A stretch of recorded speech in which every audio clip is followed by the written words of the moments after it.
Hay un momento en la vida de toda persona en que reaccionar se vuelve demasiado caro. No estoy hablando de un momento dramático, no estoy hablando de una pelea, de una crisis, de algo que aparece en los titulares de tu vida. Estoy hablando de algo mucho más silencioso, más cotidiano, más peligroso. Estoy hablando del momento en que alguien dice algo, una palabra, un tono, una mirada, y tú, sin pensarlo, sin elegirlo, sin quererlo, reaccionas. Y en ese instante, sin darte cuenta, perdiste algo. No siempre es visible. A veces es una relación que se enfría un poco más. A veces es una oportunidad que se cierra porque dijiste lo que no debías en el momento equivocado. A veces es tu propia imagen, la que tienes de ti mismo, que se agrieta un poco más. La reactividad no destruye de golpe, destruye en cuotas. Y lo más cruel de todo es que nadie te enseñó esto. Nadie te sentó un día y te dijo, mira, cada vez que reaccionas sin elegir, estás cediendo el control de tu vida a otra persona. Nadie te explicó que la persona que más te irrita tiene más poder sobre ti que tú mismo. Los estoicos lo sabían. Marco Aurelio lo escribió en sus notas privadas, esas que nunca pensó que el mundo leería, cuando dijo que el primer acto de libertad no es cambiar el mundo, sino elegir cómo responder a él. Pero eso no te lo enseñaron en la escuela, no te lo enseñaron en casa, y probablemente nadie en tu círculo lo practica. Por eso estás aquí, porque en algún lugar dentro de ti hay una pregunta que no te deja en paz. ¿Por qué sigo reaccionando de formas que después lamento? ¿Por qué hay personas que parecen inamovibles, que no se alteran, que responden con una calma que parece casi sobrenatural? ¿Qué saben ellos que yo no sé? Eso es exactamente lo que vamos a descubrir hoy. Pero antes de llegar al método, antes de hablar de técnicas, de filosofía, de práctica, necesito que entiendas algo fundamental, algo que la mayoría de los videos sobre este tema ignoran completamente. Necesito que entiendas por qué reaccionas. No el cómo evitarlo, primero el por qué ocurre, porque si no entiendes el mecanismo, cualquier técnica que intentes aplicar va a fallar en el momento que más la necesitas. Y ese momento siempre llega. Quédate. Lo que viene en los próximos minutos puede cambiar la forma en que navegas cada conversación, cada conflicto, cada momento de presión por el resto de tu vida. Piensa en la última vez que reaccionaste de una forma que después lamentaste. No tienes que ir muy lejos, ¿verdad? Tal vez fue con alguien que amas. Una discusión que empezó por algo pequeño, un comentario, un malentendido, un tono de voz, y que de repente se convirtió en algo mucho más grande de lo que debería haber sido. Y cuando terminó, cuando el silencio volvió, te quedaste pensando, ¿por qué dije eso? ¿Por qué reaccioné así? O tal vez fue en el trabajo. Alguien cuestionó tu idea, tu decisión, tu competencia, y algo dentro de ti se encendió. No de forma explosiva, quizás. A veces la reactividad no grita. A veces se manifiesta como una respuesta cortante, como un silencio cargado, como una actitud que todos notaron menos tú. O tal vez fue algo más íntimo, una crítica de alguien cuya opinión importa demasiado, y en lugar de escuchar, en lugar de evaluar si había algo válido en lo que decían, te cerraste, te defendiste, atacaste. Porque eso es lo que hace la reactividad, te convierte en alguien que responde al estímulo, no a la realidad. Y aquí está la parte que duele. En esos momentos, tú no estabas eligiendo, estabas siendo elegido. Por tus miedos, por tus heridas viejas, por patrones que se instalaron en ti mucho antes de que tuvieras la capacidad de cuestionarlos. Epicteto, un hombre que nació esclavo y se convirtió en uno de los filósofos más influyentes de la historia, decía algo que parece simple, pero que tiene una profundidad que tarda años en comprenderse del todo. No son las cosas las que nos perturban, sino las opiniones que tenemos sobre las cosas. No es lo que te dijeron, es lo que eso activó en ti. No es la situación, es el significado que le asignaste en una fracción de segundo, sin consultarte, sin pedirte permiso. Y ese proceso, ese mecanismo automático que interpreta, evalúa y dispara una respuesta antes de que tu mente consciente tenga tiempo de intervenir. Ese es el verdadero protagonista de esta historia. Pero hay algo más, algo que hace que este patrón sea todavía más difícil de romper. La reactividad se siente bien en el momento, se siente como justicia, se siente como autodefensa, se siente como que estás protegiendo algo importante. Y esa sensación, esa ilusión de que reaccionar es lo correcto, es exactamente lo que te mantiene atrapado. Lo que viene a continuación va a cambiar la forma en que entiendes ese mecanismo para siempre. Hay un costo que nadie contabiliza. No aparece en ninguna factura, no tiene fecha, no llega de golpe, pero está ahí, acumulándose en silencio, día tras día, reacción tras reacción. Es el costo de vivir en modo reactivo. Y no estoy hablando solo de las consecuencias externas, las relaciones dañadas, las oportunidades perdidas, las palabras que no puedes retirar. Estoy hablando de algo más profundo, más personal, más devastador. Estoy hablando del costo interno. Cada vez que reaccionas sin elegir, gastas energía. No la energía que se recupera con una buena noche de sueño. Estoy hablando de la energía que sostiene tu claridad mental, tu capacidad de tomar decisiones, tu sentido de quién eres y hacia dónde vas. Las personas altamente reactivas viven en un estado de agotamiento crónico que no saben nombrar. Se despiertan cansadas, no porque hayan dormido mal, sino porque su sistema nervioso nunca descansa, siempre en alerta, siempre escaneando el entorno en busca de amenazas, siempre listo para disparar. Séneca lo describió con una precisión que asusta, considerando que escribió esto hace casi 2000 años. Nada es tan ruinoso para el carácter como perder el tiempo en la compañía de personas que no te elevan. Pero yo agregaría algo. Nada es tan ruinoso como perder tu propio tiempo reaccionando a lo que otros hacen, dicen o piensan. Porque eso es lo que ocurre cuando vives en modo reactivo. Le entregas tu tiempo, tu energía y tu atención a estímulos externos. Y mientras haces eso, tu vida real, tus metas, tus relaciones más importantes, tu desarrollo, espera. Hay personas que llevan años esperando tener tiempo para lo que realmente importa, y no se dan cuenta de que ese tiempo existe. Lo están gastando en reaccionar. Pero hay algo todavía más silencioso que este costo. Algo que opera en un nivel tan profundo que la mayoría nunca lo identifica. Cada vez que reaccionas de una forma que no elegiste, se produce una pequeña fractura en tu autoconcepto, una grieta microscópica en la imagen que tienes de ti mismo. Y con el tiempo, esas grietas se acumulan hasta que empiezas a creer, sin que nadie te lo haya dicho explícitamente, que no tienes control sobre ti mismo. Que así eres, que no puedes cambiar. Y esa creencia es la prisión más difícil de abandonar, porque no tiene rejas visibles. Lo que viene ahora es el primer paso para salir de ella. Antes de continuar, necesito que te detengas un segundo, porque sé lo que está pasando en tu mente ahora mismo. Estás pensando, sí, entiendo. Reacciono demasiado. Necesito controlarme más.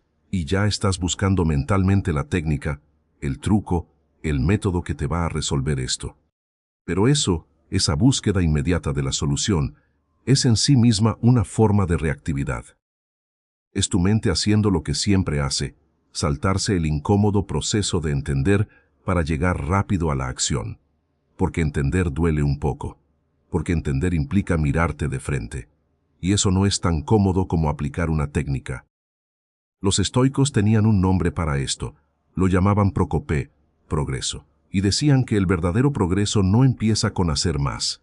Empieza con ver más claramente. Así que antes de darte el método, y te lo voy a dar, con precisión, con pasos concretos, necesito que entiendas una cosa más. Necesito que entiendas qué está pasando exactamente dentro de ti en el momento en que reaccionas. No a nivel filosófico, a nivel biológico, a nivel de lo que tu cerebro hace en esa fracción de segundo antes de que puedas intervenir. Porque cuando entiendas eso, todo lo demás va a tener un sentido completamente diferente. Y lo que vas a descubrir en el siguiente bloque va a sorprenderte, no porque sea complicado, sino porque es tan obvio, tan cercano, tan tuyo, que nunca lo habías visto. Sigue aquí. Hay una frase que Marco Aurelio se repetía a sí mismo. Una frase que escribió no para publicarla, no para impresionar a nadie, sino como un recordatorio personal. Como una nota que un hombre poderoso, el hombre más poderoso del mundo en su época, necesitaba leer para no perderse a sí mismo. La frase era esta: tienes poder sobre tu mente, no sobre los eventos externos. Date cuenta de esto y encontrarás la fuerza. Pero aquí está lo que nadie te dice sobre esa frase. Marco Aurelio no la escribió porque ya lo había logrado, la escribió porque todavía estaba trabajando en ello, porque era un ser humano que también reaccionaba, que también se irritaba, que también sentía el impulso de responder desde el miedo o desde el orgullo. La diferencia entre él y la mayoría de las personas no era que no sentía esos impulsos, era que había desarrollado algo que le permitía observarlos antes de actuar desde ellos.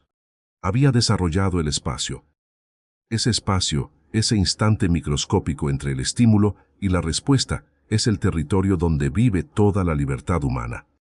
Viktor Frankl, sobreviviente del Holocausto y uno de los psicólogos más importantes del siglo XX, lo dijo de esta manera: entre el estímulo y la respuesta hay un espacio.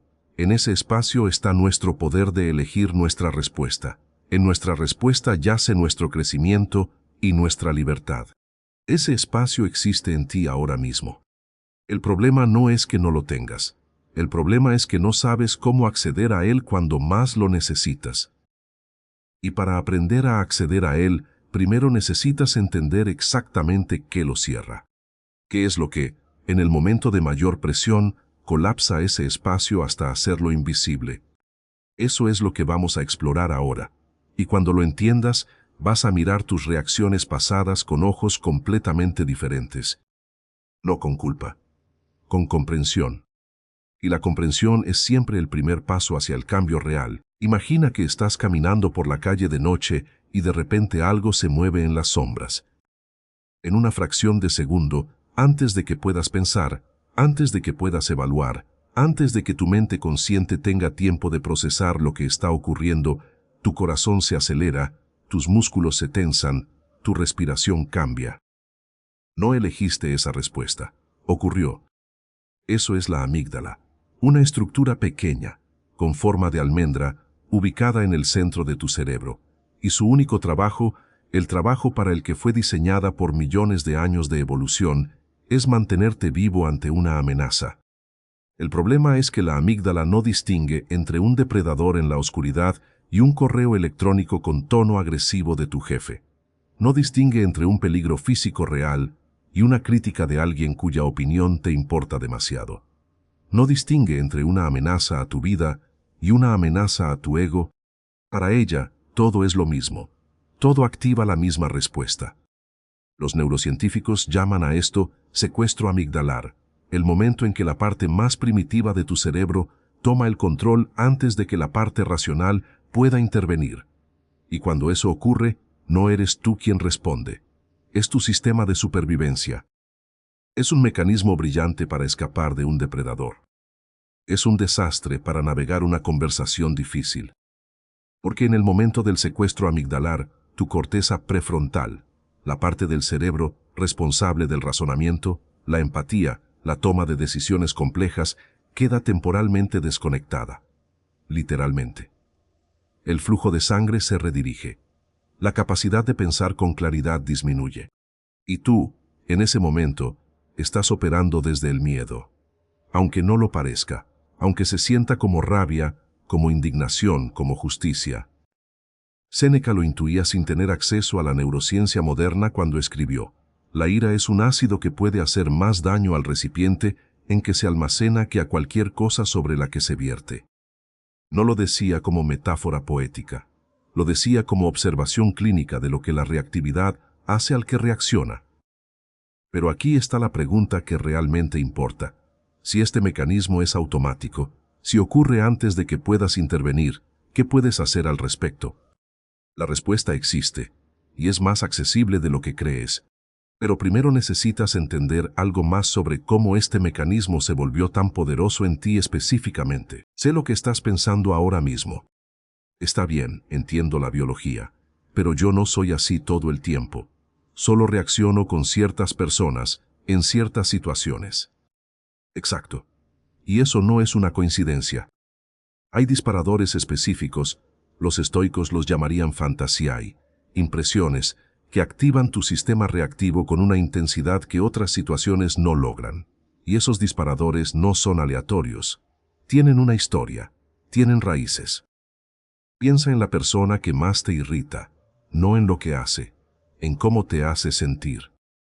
Sientes que no te respetan, que te ignoran, que cuestionan tu valor, tu inteligencia, tu lugar. Ahora pregúntate, ¿cuándo fue la primera vez que sentiste exactamente eso? Porque lo que esa persona activa en ti hoy no es nuevo, es un eco, es una herida antigua que encontró un espejo moderno.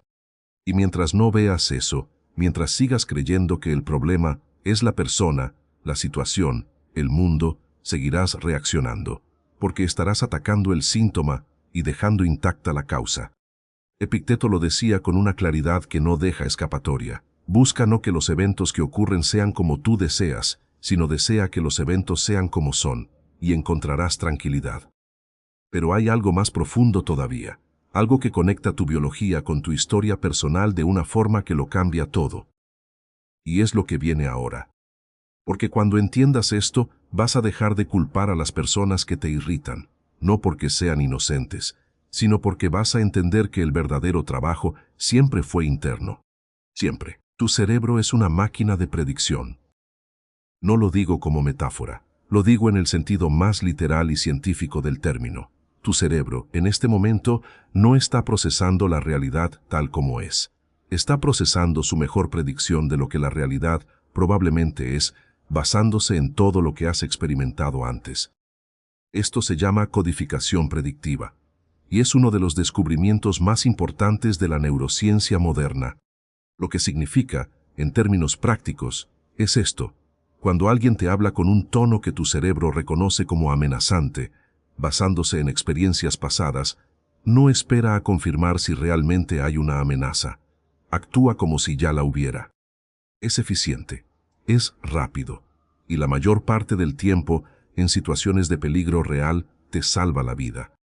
Pero en situaciones sociales complejas, este mismo mecanismo te hace ver amenazas donde no las hay.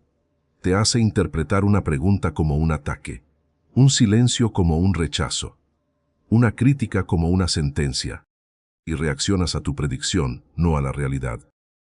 Marco Aurelio lo entendía de una manera que trasciende la época en que vivió. Si te perturba algo externo, el dolor no se debe a la cosa en sí, sino a tu estimación de ella. Y esto está en tu poder cambiar en cualquier momento. Tu estimación, tu predicción, tu interpretación, no la realidad objetiva. Y aquí está lo que esto significa para ti hoy.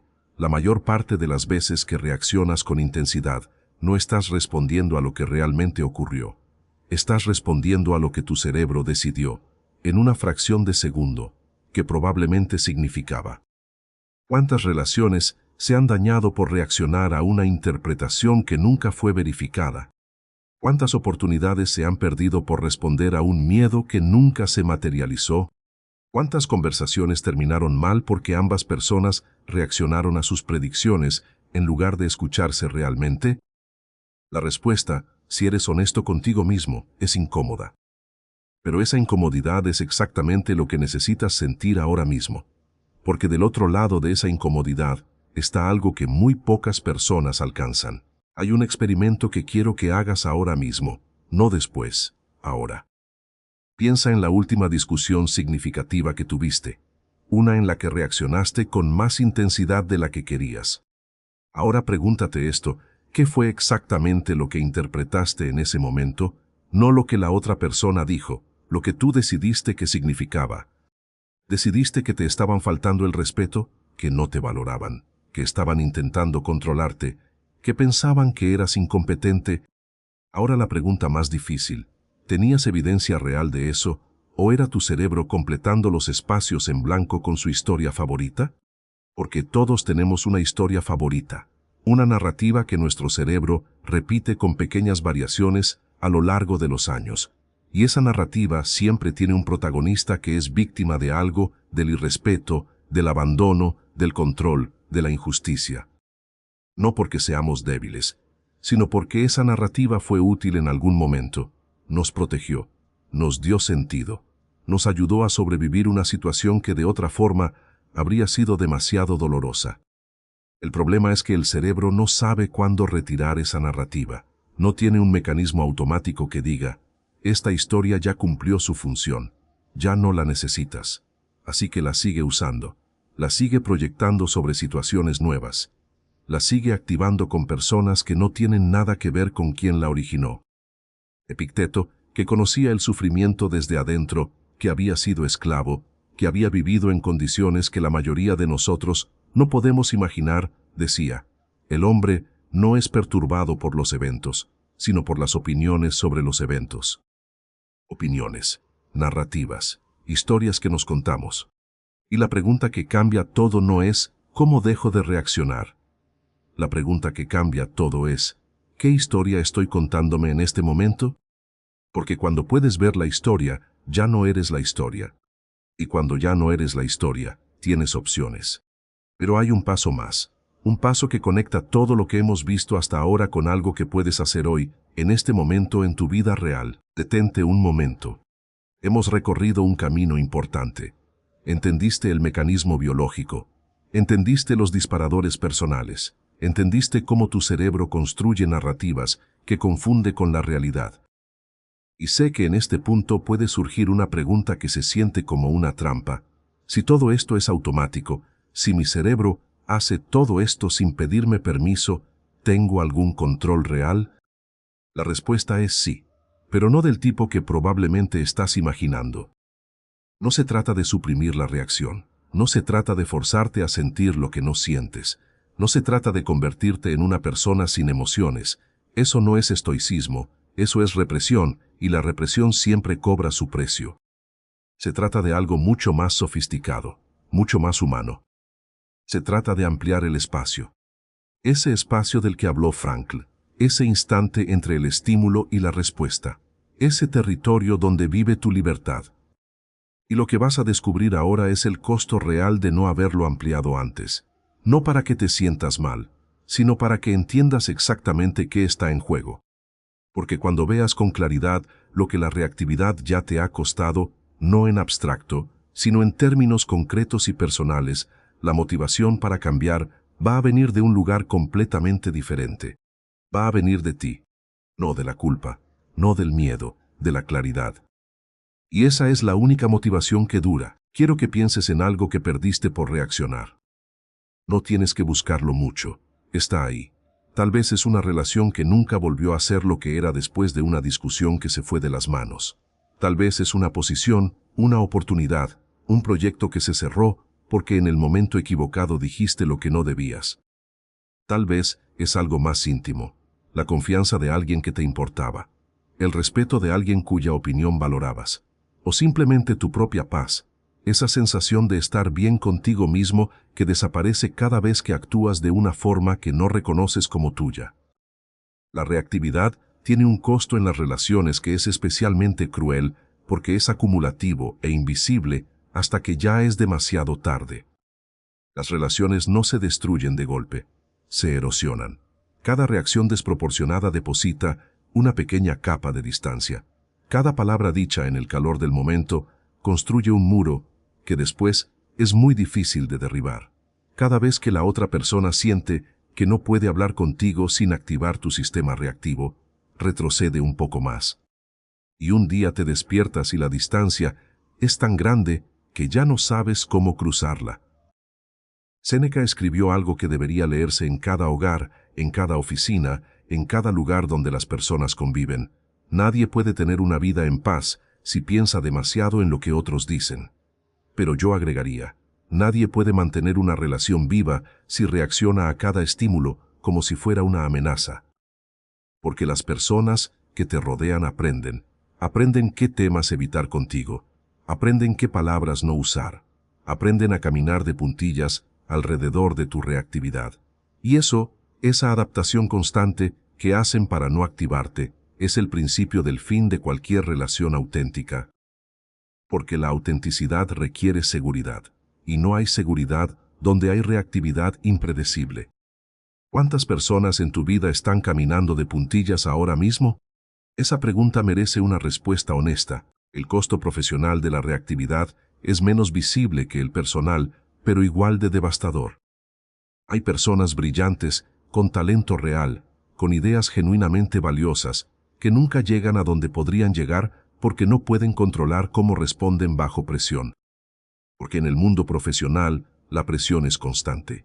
Las críticas son frecuentes, los desacuerdos son inevitables, y la persona que reacciona con intensidad ante cada uno de estos estímulos envía un mensaje muy claro a todos los que la rodean.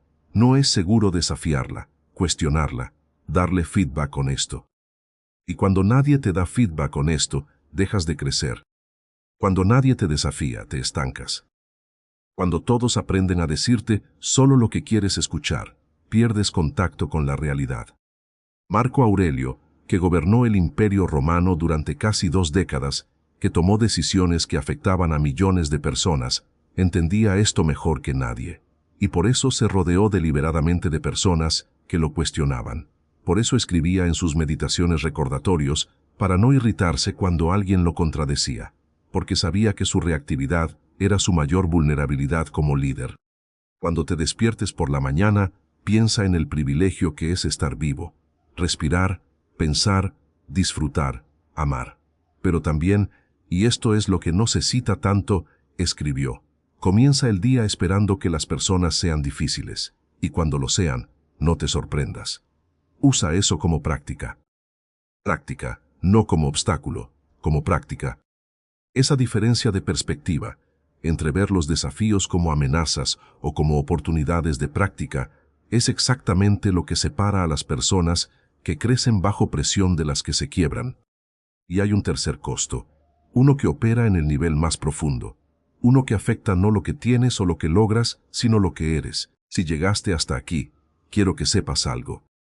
La mayoría de las personas no llega hasta este punto, no porque el contenido sea difícil, sino porque este contenido requiere algo que la mayoría evita: mirarse de frente. Y tú lo estás haciendo. Eso ya dice algo sobre ti. Dice que hay una parte de ti que está lista para algo diferente, que está cansada de los mismos patrones, de las mismas reacciones, de los mismos resultados. Y antes de continuar, antes de entrar al método, que es donde todo esto se vuelve accionable, necesito pedirte algo.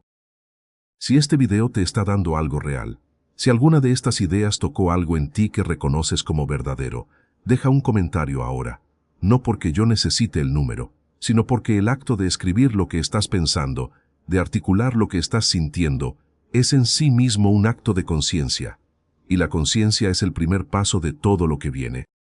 Escribe una palabra, una frase, lo que sea que esté vivo en ti ahora mismo.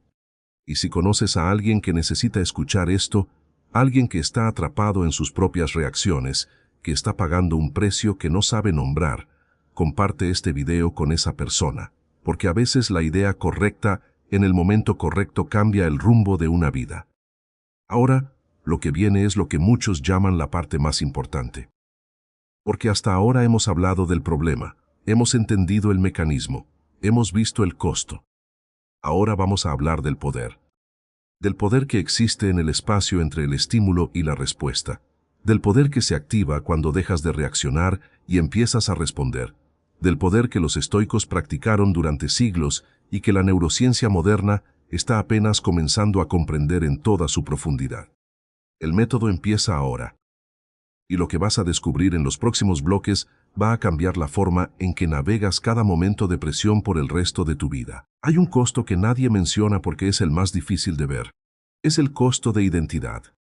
Cada vez que reaccionas de una forma que no elegiste, se produce algo sutil pero profundo, una pequeña desconexión entre quien crees que eres y quien estás siendo en ese momento.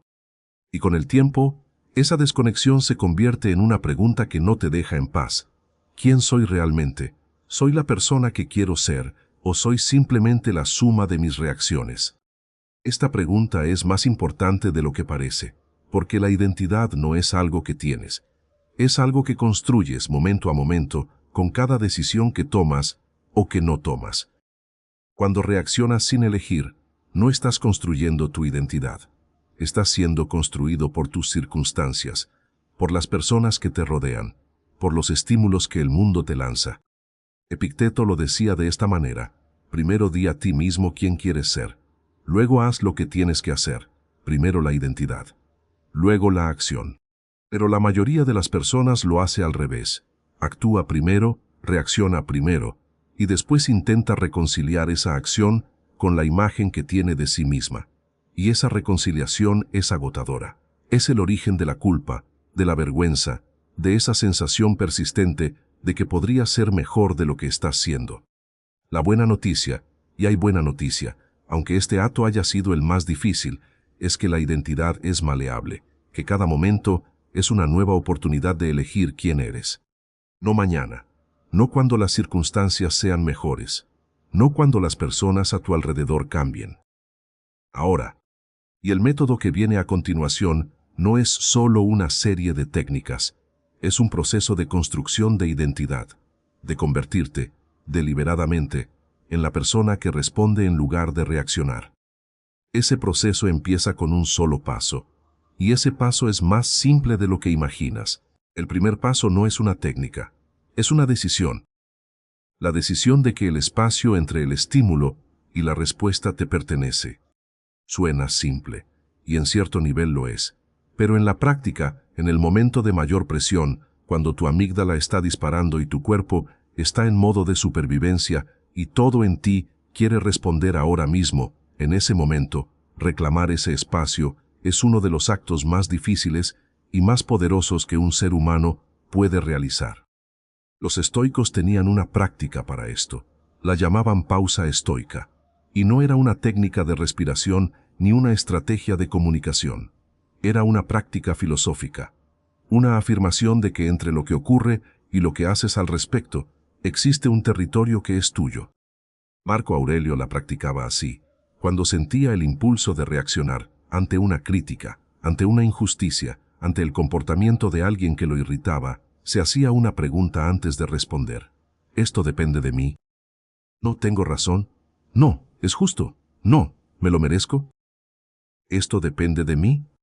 Si la respuesta era no, si lo que le irritaba era algo fuera de su control, practicaba la aceptación. No la resignación pasiva, sino la aceptación activa de que gastar energía en lo que no puedes controlar es siempre una pérdida. Si la respuesta era sí, si había algo que podía hacer, algo que dependía de él, entonces actuaba. Pero desde la elección, no desde la reacción. Esta distinción entre lo que depende de ti y lo que no es el núcleo de toda la filosofía estoica. Y es también, según la neurociencia moderna, uno de los factores más importantes en la regulación emocional. Pero hay un problema práctico. En el momento del secuestro amigdalar, hacer esa pregunta es casi imposible, porque tu mente consciente está temporalmente fuera de línea. Por eso el segundo paso es físico antes de ser mental. Antes de darte el segundo paso, necesito que entiendas algo sobre cómo funciona el aprendizaje real. No funciona leyendo, no funciona escuchando, funciona practicando en el momento de mayor resistencia. Cualquiera puede ser paciente cuando no hay presión. Cualquiera puede ser racional cuando nadie lo está desafiando. La práctica real ocurre exactamente cuando menos quieres practicar. Cuando estás cansado, cuando estás frustrado, cuando alguien está presionando exactamente el botón equivocado. Ese es el momento, no el obstáculo, el momento. Los estoicos tenían un concepto para esto: asquesis, práctica deliberada, entrenamiento intencional. No esperaban que la virtud llegara sola, la entrenaban, la cultivaban, la construían momento a momento, situación a situación. Y lo que viene ahora son los pasos concretos de esa práctica. No teoría, no filosofía abstracta. Pasos que puedes usar hoy, en tu próxima conversación difícil, en tu próximo momento de presión. Porque el método sin práctica es solo información. Y la información sin acción no cambia nada. Lo que cambia todo es lo que haces en el momento. Y ese momento puede ser hoy. Sigue aquí. Lo que viene ahora es el núcleo de todo. El segundo paso es físico. Y es el más importante de todos, porque es el único que puedes usar en el momento exacto del secuestro amigdalar. Se llama anclaje somático, y funciona así. En el momento en que sientes el impulso de reaccionar, en el momento en que algo se enciende dentro de ti, haces una cosa antes de cualquier otra. Llevas tu atención a una sensación física específica en tu cuerpo. Puede ser la presión de tus pies en el suelo. Puede ser el contacto de tus manos con una superficie. Puede ser 3 respiraciones lentas y profundas, no para calmarte, sino para darle a tu corteza prefrontal el tiempo que necesita para volver a conectarse. Esto no es meditación, no es espiritualidad, es neurobiología aplicada. Cuando llevas tu atención al cuerpo, interrumpes el ciclo automático de estímulo-reacción. Le das a tu cerebro racional una fracción de segundo para intervenir, y esa fracción de segundo es todo lo que necesitas para acceder al espacio del que hemos hablado. Los estoicos no tenían el lenguaje de la neurociencia, pero tenían la práctica. Epicteto enseñaba a sus estudiantes a detenerse físicamente antes de responder, a respirar, a preguntar, a no confundir la urgencia del impulso con la necesidad de actuar de inmediato. No digas nunca sobre algo, lo perdí, di, lo devolví. Esta frase de Epicteto no es solo sobre la pérdida material, es sobre la actitud ante cualquier estímulo. Es sobre la pausa que transforma la reacción en respuesta. El tercer paso es cognitivo, y es donde la filosofía estoica se vuelve más poderosa. El tercer paso se llama reencuadre estoico. Y es exactamente lo que suena, cambiar el marco desde el que interpretas lo que está ocurriendo. Recuerda lo que aprendimos sobre el cerebro predictivo. Tu reacción no es a la realidad, es a tu interpretación de la realidad. Y si puedes cambiar la interpretación, si puedes ver la misma situación desde un ángulo diferente, la reacción cambia automáticamente. Los estoicos tenían una práctica específica para esto. La llamaban amor fati, amor al destino. No en el sentido de resignarse a todo lo que ocurre, sino en el sentido de encontrar en cada situación, incluso en las más difíciles, algo que pueda ser útil. Marco Aurelio lo practicaba así. Cuando alguien lo irritaba, en lugar de preguntarse ¿por qué me hace esto?, se preguntaba ¿qué me está enseñando esta persona sobre mí mismo? Esa pregunta lo cambia todo. Porque si la persona que te irrita te está enseñando algo sobre ti, sobre tus disparadores, sobre tus heridas, sobre tus áreas de crecimiento, entonces ya no es un obstáculo. Es un maestro incómodo, un maestro que probablemente no sabe que está enseñando, pero un maestro al fin. Séneca escribió, retírate dentro de ti mismo tanto como puedas, pasa tiempo con aquellos que te van a hacer mejor. Pero también entendía que el mayor maestro a veces es la situación más difícil, que la adversidad, cuando se ve correctamente, es el mejor entrenamiento disponible. El cuarto paso conecta todo lo anterior con algo que puedes construir de forma sistemática. El cuarto paso es el más largo y el más transformador. Se llama práctica de revisión diaria, y es exactamente lo que Marco Aurelio hacía cada noche cuando escribía sus meditaciones. No escribía para la posteridad, escribía para sí mismo, para revisar el día, para identificar los momentos en que había reaccionado en lugar de responder, para entender qué había activado su sistema reactivo, para planear cómo respondería diferente la próxima vez. Era un atleta del carácter que revisaba su entrenamiento cada noche. La práctica es simple. Cada noche, antes de dormir, hazte 3 preguntas. Primera, ¿hubo algún momento hoy en que reaccioné en lugar de responder? No para juzgarte, para ver. La conciencia sin juicio es el primer paso del cambio. Segunda, ¿qué activó esa reacción? No la situación externa, el disparador interno. ¿Qué interpretaste? ¿Qué historia te contaste? ¿Qué herida antigua encontró un espejo moderno?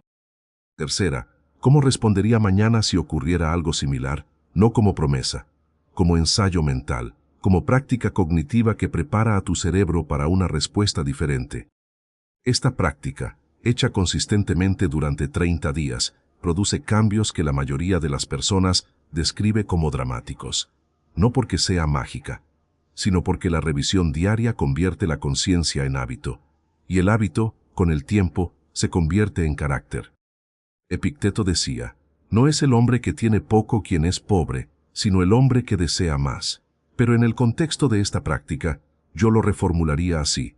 No es el hombre que reacciona poco quien es libre, sino el hombre que elige conscientemente cómo responder. La libertad no es la ausencia de impulsos, es la capacidad de elegir qué hacer con ellos.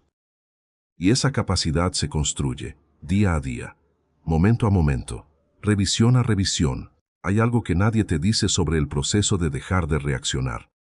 Al principio se siente extraño, incómodo, casi como una traición a ti mismo. Porque durante años, quizás toda tu vida, reaccionar fue tu forma de demostrar que te importaba, que no eras indiferente, que tenías límites, valores, dignidad.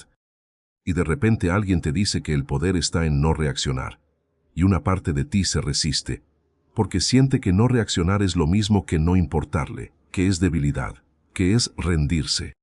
Necesito decirte algo con toda la claridad que tengo, eso es exactamente al revés. La persona que reacciona sin elegir no está demostrando que le importa, está demostrando que no tiene control, que cualquiera con el disparador correcto puede manejarla como una marioneta. La persona que responde desde la elección, que puede sentir el impulso y decidir conscientemente qué hacer con él, esa persona tiene un poder que la mayoría nunca desarrolla. Y ese poder no solo cambia cómo navegas los conflictos, cambia cómo te relacionas, cómo lideras, cómo amas, cómo te percibes a ti mismo. Lo que viene ahora son las dimensiones más profundas de esta práctica, las aplicaciones que van más allá de no explotar en una discusión y que tocan algo mucho más fundamental en la forma en que vives. Porque esto no es solo sobre reaccionar menos, es sobre vivir más, el silencio como poder. Esta es quizás la dimensión más contraintuitiva de toda la práctica estoica, y también la más poderosa. Vivimos en una cultura que valora la respuesta inmediata, que interpreta el silencio como debilidad, como falta de argumentos, como rendición, que premia a quien habla más rápido, más fuerte, con más confianza aparente. Pero los estoicos sabían algo que la mayoría ignora. El silencio estratégico es una de las formas más sofisticadas de poder que existen. Marco Aurelio escribió, si no es correcto, no lo hagas. Si no es verdad, no lo digas. Pero hay una tercera parte que está implícita. Si no es el momento, no lo digas todavía. El silencio no es la ausencia de respuesta, es la elección de no responder ahora, es la decisión de que tu respuesta merece más tiempo, más claridad, más consideración de la que el momento actual permite. Y en términos de poder interpersonal, el silencio hace algo que ninguna respuesta puede hacer. Obliga a la otra persona a llenar el espacio. Y lo que una persona dice cuando intenta llenar un silencio incómodo revela mucho más sobre ella que cualquier cosa que podría haber dicho en una conversación normal. Hay líderes que han ganado negociaciones enteras con el silencio. Hay relaciones que se han salvado porque alguien tuvo la sabiduría de no decir lo que sentía en el momento en que lo sentía. Hay conflictos que se han disuelto porque una persona eligió no alimentarlos con su reacción. El silencio no es pasividad, es presencia sin ruido, es poder sin demostración. Y aprenderlo, realmente aprenderlo, no como técnica sino como práctica, requiere exactamente lo que hemos estado construyendo en este video, la capacidad de sentir el impulso de hablar y elegir conscientemente si hacerlo o no. La no reactividad en las relaciones íntimas. Este es el territorio donde la práctica se vuelve más difícil y más necesaria. Porque en las relaciones íntimas, con la pareja, con los hijos, con los padres, con los amigos más cercanos, los disparadores son más intensos. Las heridas son más antiguas. Las apuestas son más altas. Y paradójicamente, es exactamente en esas relaciones donde más tendemos a reaccionar sin elegir. Porque la intimidad baja las defensas. Porque con las personas que amamos nos permitimos ser menos cuidadosos, menos conscientes, menos deliberados. Y eso tiene un costo enorme. Séneca escribió algo que debería leerse en cada relación. Trata a tus inferiores como quisieras que tus superiores te trataran a ti. Pero yo lo ampliaría. Trata a las personas que más amas con al menos la misma consideración que tratas a un extraño. Porque la mayoría de las personas es más amable con un desconocido que con su pareja, más paciente con un colega que con sus hijos, más cuidadosa con sus palabras en una reunión de trabajo que en una conversación en casa. Y eso no es porque no amen a las personas cercanas, es porque con ellas se sienten seguros para ser reactivos, porque saben o asumen que el amor aguantará. Pero el amor también tiene un límite de erosión. La práctica de la no reactividad en las relaciones íntimas no es sobre ser frío o distante, es sobre traer la misma conciencia, la misma deliberación, el mismo respeto que traes al mundo exterior, al espacio más importante de tu vida. Es sobre elegir, incluso con las personas que más amas, especialmente con ellas, quién quieres ser en cada momento. Estamos llegando al final. Y antes de cerrar, necesito decirte algo que no suele decirse en este tipo de contenido. Este camino no es lineal. Vas a practicar la pausa estoica y va a funcionar. Y luego va a llegar un día en que alguien presione exactamente el botón correcto en el momento exacto equivocado y vas a reaccionar, completamente, sin filtro, sin pausa, sin elección. Y en ese momento, la tentación va a hacer concluir que no funciona, que no puedes cambiar, que todo esto fue una ilusión. No lo hagas. Marco Aurelio, el hombre que escribió algunas de las reflexiones más profundas sobre el autocontrol que la humanidad ha producido, también reaccionaba, también perdía la pausa. También tenía días en que el filósofo desaparecía y quedaba solo el hombre con sus miedos y sus impulsos. La diferencia no era que nunca fallaba, era que cuando fallaba, volvía, sin drama, sin autocastigo excesivo, con la misma ecuanimidad que intentaba aplicar a los eventos externos. Epicteto lo decía así: haz lo que la naturaleza requiere. Empieza de inmediato si es posible. No mires alrededor para ver si la gente lo sabrá. No esperes la República de Platón, sino sé feliz con el progreso más pequeño. El progreso más pequeño, no la perfección, el progreso. Y el progreso más pequeño que puedes hacer hoy, ahora mismo, cuando termines este video, es uno solo. Lo que viene a continuación es ese paso, el más simple, el más concreto, el que puedes hacer hoy. Hay una pregunta que quiero que te hagas ahora mismo. No mañana, no cuando tengas más tiempo, más energía, más claridad. Ahora. La pregunta es esta: ¿quién sería yo si dejara de reaccionar a lo que no puedo controlar? No te pido que respondas en voz alta, te pido que la sientas, que la dejes resonar un momento, que imagines, aunque sea por un instante, cómo sería tu vida si el espacio entre el estímulo y la respuesta fuera tuyo, completamente tuyo. ¿Cómo serían tus relaciones? ¿Cómo sería tu trabajo? ¿Cómo sería la conversación que tienes contigo mismo cuando nadie te está mirando? Los estoicos creían que la filosofía no era un ejercicio intelectual, era una forma de vida, una práctica diaria de convertirse, momento a momento, en la persona que uno quería ser. Marco Aurelio no escribió sus meditaciones para la historia, las escribió para el día siguiente, para el próximo momento difícil, para la próxima vez que alguien lo irritara, lo desafiara, lo pusiera a prueba. Las escribió como recordatorios de quién quería ser cuando el mundo intentara convertirlo en alguien diferente. Y eso es exactamente lo que este video ha intentado ser para ti. No una conferencia, un recordatorio, un espejo, una invitación a ver con más claridad lo que ya sabes en algún nivel profundo, que tienes más poder sobre tu vida del que estás usando. Que el espacio existe, que te pertenece, que puedes ampliarlo. No de golpe, no mañana, hoy, en la próxima conversación, en el próximo momento de presión, en la próxima vez que sientas el impulso de reaccionar. Ahí está la práctica, ahí está el poder, ahí está la libertad. Séneca escribió en una de sus últimas cartas: mientras se pospone la vida pasa. No dejes que tu vida pase esperando el momento perfecto para empezar a elegir quién eres. El momento es ahora. Antes de que te vayas, quiero dejarte con algo. No una técnica más, no una cita más, algo más simple y más importante que todo eso. Una pregunta para los comentarios. Piensa en el área de tu vida donde la reactividad te ha costado más. No la más dramática, la más persistente. La que sigue apareciendo, con diferentes personas y diferentes situaciones, pero con el mismo patrón de fondo. Es en tus relaciones íntimas, en el trabajo, en la forma en que te hablas a ti mismo cuando cometes un error. Escríbelo abajo, un área, una palabra si quieres, porque nombrar el patrón es el primer acto de poder sobre él.